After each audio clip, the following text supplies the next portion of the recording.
Hello all, we hope you're doing well this afternoon. March Madness is here. It is March Madness. Do you have your bracket Not yet. filled out? I need to do that today. I've got mine ready to go. We have a competition going on with March Madness. Yes, we do. Winner gets an ice cream cone. That's right. Anyway, we're not here to talk about March Madness. No, we're not. We're here to talk about mentoring, or the absence of mentoring, in the churches of our experience. Right.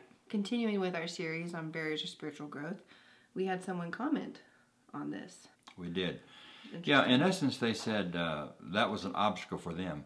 They couldn't find any mentors, any spiritual mentors in the church. Mm-hmm. So we thought we'd address that subject. So let's start. Let's do it. I guess we should start, Susanna, by giving a definition of mentoring. Mm-hmm.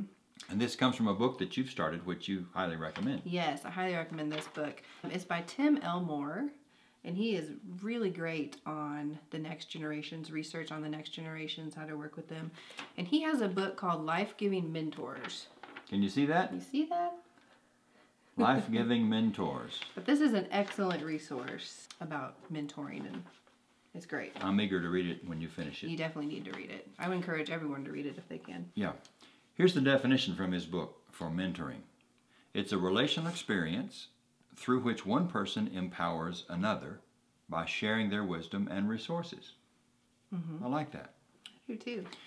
And I know that you think one of the key words in that definition is Relational. relational. Yes. I would say, of course, my generation is huge on relationships. Yeah, I just read snippets in that book, and I think I noticed that one contrast he has is between the teacher method and the real relationship method. Mm-hmm. Is that real mentoring happens in a relationship with someone. Right. In fact, what is his statement that I really liked? A mentor is not a sage on the stage, but a guide on the side. That's so good. I like that too. That's so good. Susanna, in Monday's post, I asserted that in my experience, mentoring movements are fairly absent in the church. Yes. Would you agree with that? I would agree with that for sure. In your experience, that's been true. Mm-hmm. Yes. Why do you think that is? I think there's a lot of different reasons. The first one that comes to mind is I think there's a lot of differences between the generations right now. And we're not quite for sure how to navigate through that. We might be kind of scared of each other, maybe. Okay. But I think that's maybe one reason, is that there's just a lot of differences between the generations, and we're not quite sure how to navigate that yet. Okay. You have another reason in mind? I do. And it's something off of what you said. You said the absence of movement. Right. Mentoring movement.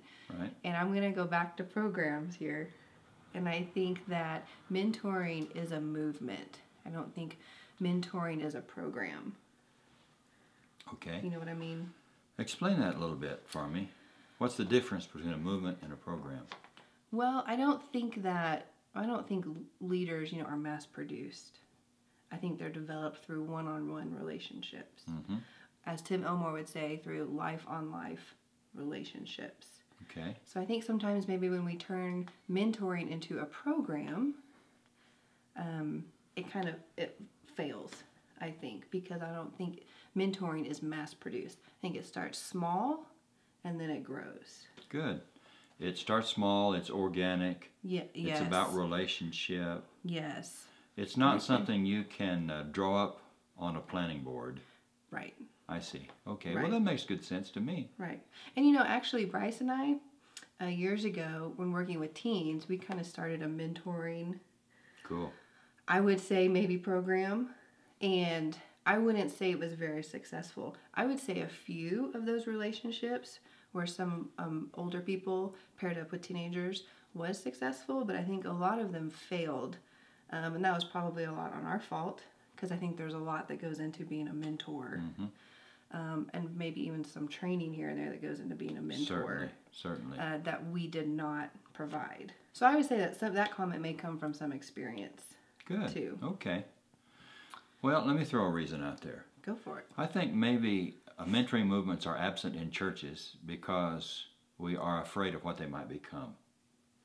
We know that the Bible teaches the validity of one another relationships, and we are afraid that maybe a close one another relationship could easily turn into a one-over-one relationship. Yes. And that's the danger, of course. Mm-hmm. I mean, there's no place for the exercise of power and control in the life of a mentor over a mentee, right? Yes.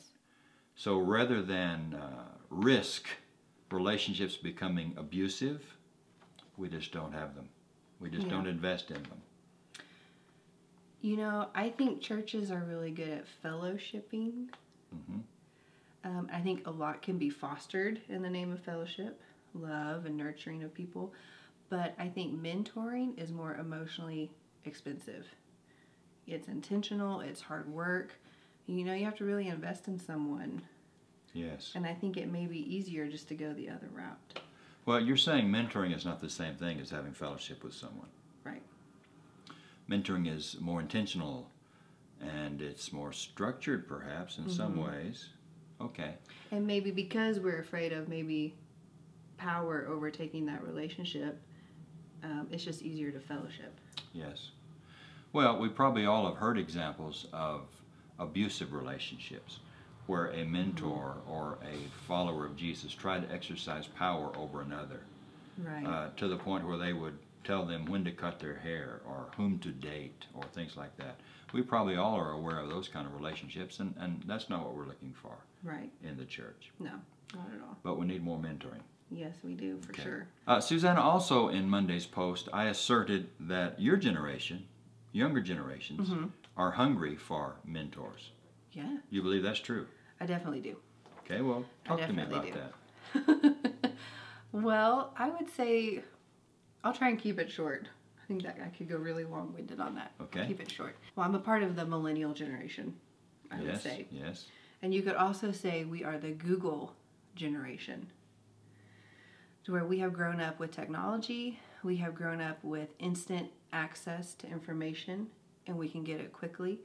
And this may be the first time, they're saying this could be one of the first times in history to where our generation doesn't necessarily need leaders to access data. I don't know about that. I don't know about that either.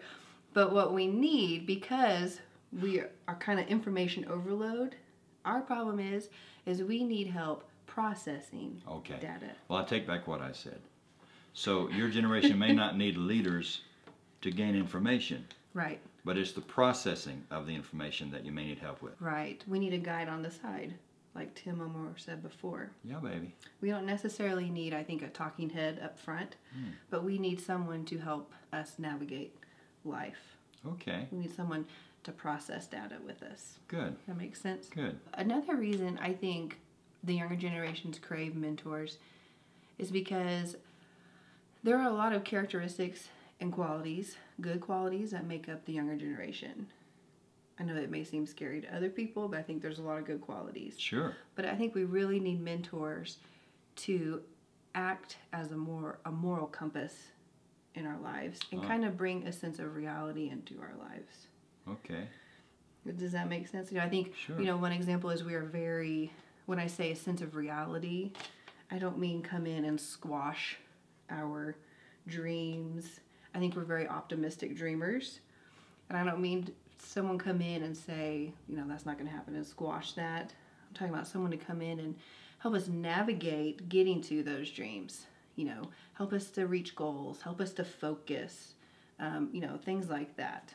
Someone who might be able to share their experience with you to help you accomplish your dreams. Yes. Okay. Yes. I like that. Sense of reality.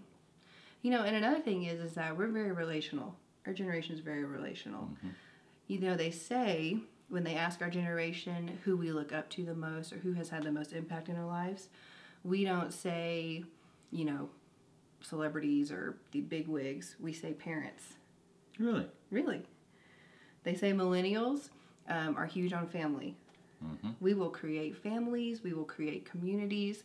We're just very relational people. And so we crave relationships, I think even with older people, intimate relationships. I like the sound of that.